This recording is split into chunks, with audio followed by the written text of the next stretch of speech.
Hello everyone, এজিবিডি সিএসির আজকে ক্লাসে আপনাদের সবাইকে স্বাগতম। আমি হামিদ, আর আজকে আমি আলোচনা করতে যাচ্ছি প্রিন্ট ফাংশন নিয়ে।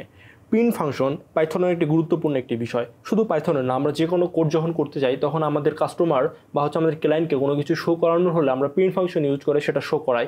আমাদের পাইথনের প্রিন্ট ফাংশনটি প্রিন্ট হিসাবে আছে, কিন্তু অন্যান্য ল্যাঙ্গুয়েজে প্রিন্ট ফাংশন আছে ঠিকই, কিন্তু সেটি প্রিন্ট হিসাবে নাই। যেমন আমরা যদি সিতে লক্ষ্য করি তাহলে দেখতে পারবো সেটি প্রিন্ট এফ হিসাবে আছে, এবং আমরা যে সি প্লাস প্লাসে সি আউট হিসাবে আছে। প্রিন্ট ফাংশনের দ্বারা আমাদের অন্যান্য ল্যাঙ্গুয়েজে আমরা কোনো কিছু প্রিন্ট করতে গেলে আমাদের হেডার ফাইলের দরকার হতো বা ডিক্লেয়ার করার দরকার হতো আমরা যেটা ইনপুট দিচ্ছি সেটা ইন্টিজার না ফ্লোটিং পয়েন্ট নাম্বার, কিন্তু আমাদের পাইথনে সে সকলের কিছুই দরকার নাই। আমরা যদি কোনো কিছু প্রিন্ট করতে যাই আমরা সরাসরি প্রিন্ট লিখে ফার্স্ট ব্র্যাকেটের মধ্যে স্ট্রিং হলে আমাদের কমা দিতে হবে, ইনভার্টেড কমা, এবং আমরা যে কোনো স্ট্রিং প্রিন্ট করতে পারবো অনেক সহজেই।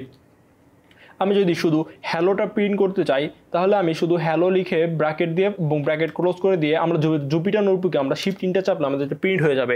আমরা অনেক সহজে দেখতে পাচ্ছি আমরা একটা স্ট্রিং প্রিন্ট করতে পারতেছি। তেমনই আমরা যদি একটা ডেসিমেল প্রিন্ট করতে চাই তাহলে আমরা অনেক সহজে একটা ডেসিমেলও প্রিন্ট করতে পারবো।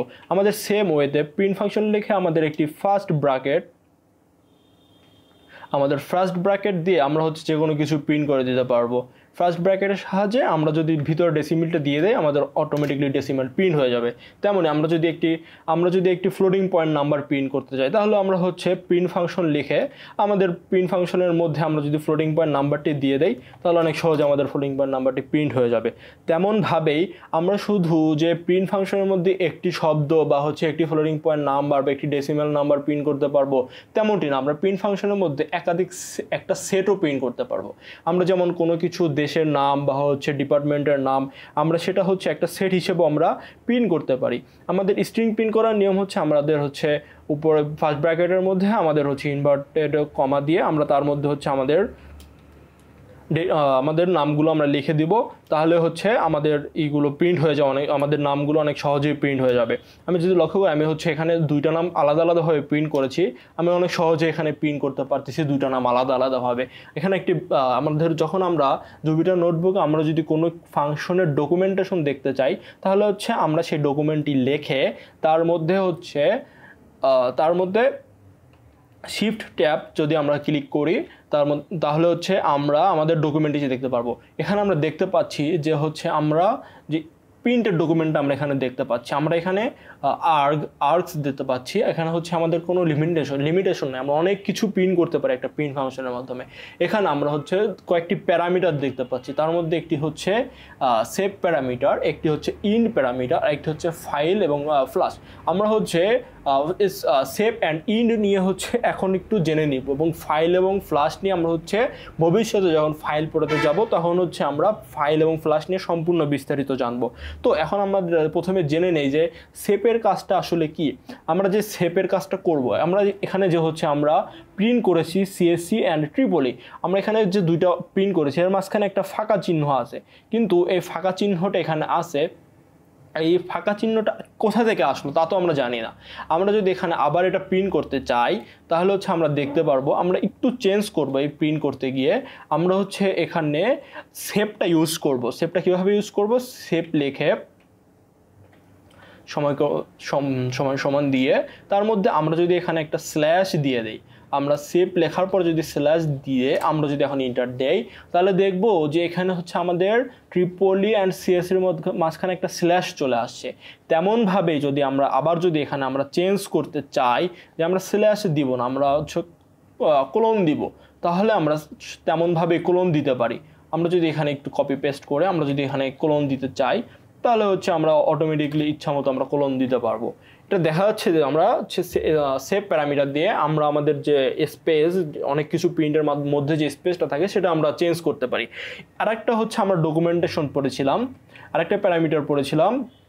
আমরা যদি আবার ডকুমেন্টেশন একটু দেখি তাহলে এখানে আমরা একটা ইন্ড ইকুয়াল টু /n পড়েছিলাম, মানে হচ্ছে ইন্ডে হচ্ছে নিউ লাইন।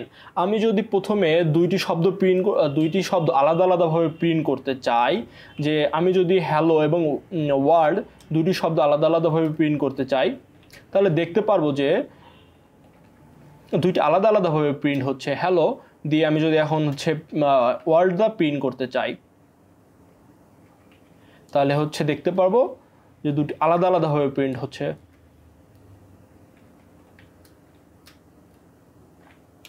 এই যে এখানে হচ্ছে হ্যালো এবং ওয়ার্ল্ড দুটি আলাদা আলাদাভাবে প্রিন্ট হয়েছে, কিন্তু আমি যদি এখন চাই যে আমি দুটি আলাদা আলাদাভাবে প্রিন্ট করব না, আমি দুটি একসাথে প্রিন্ট করব, তাহলে হচ্ছে আমি এটা আবার একটু কপি করে নেই এবং আমি একটু পেস্ট করে আছে। এখন আমি ইন্ট, যে আমার ইন্টটা ছিল, আমি ইন্টটা ইউজ করব। ইন্ট একটা প্যারামিটার, আমি এখানে ইন্টটা ইউজ করব। ইন্টটা কীভাবে ইউজ করবো, আমরা স্কেপের মতো করে আমরা আমাদের ইন্টটা ইউজ করব। ইন্ট ইউজ করে আমি এখানে স্পেস দিয়ে দিলাম। স্পেস দিলে এখন যদি আমি শিফট ইন্টার চাপি, তাহলে এখন দেখতে পাচ্ছি যে দুইটির মাঝখানে আমাদের হচ্ছে আর যে নিউ লাইনটা ছিল, নিউ লাইনটা আসেনি, আমাদের দুইটির মাঝখানে একটি হচ্ছে স্পেস চলে আসছে।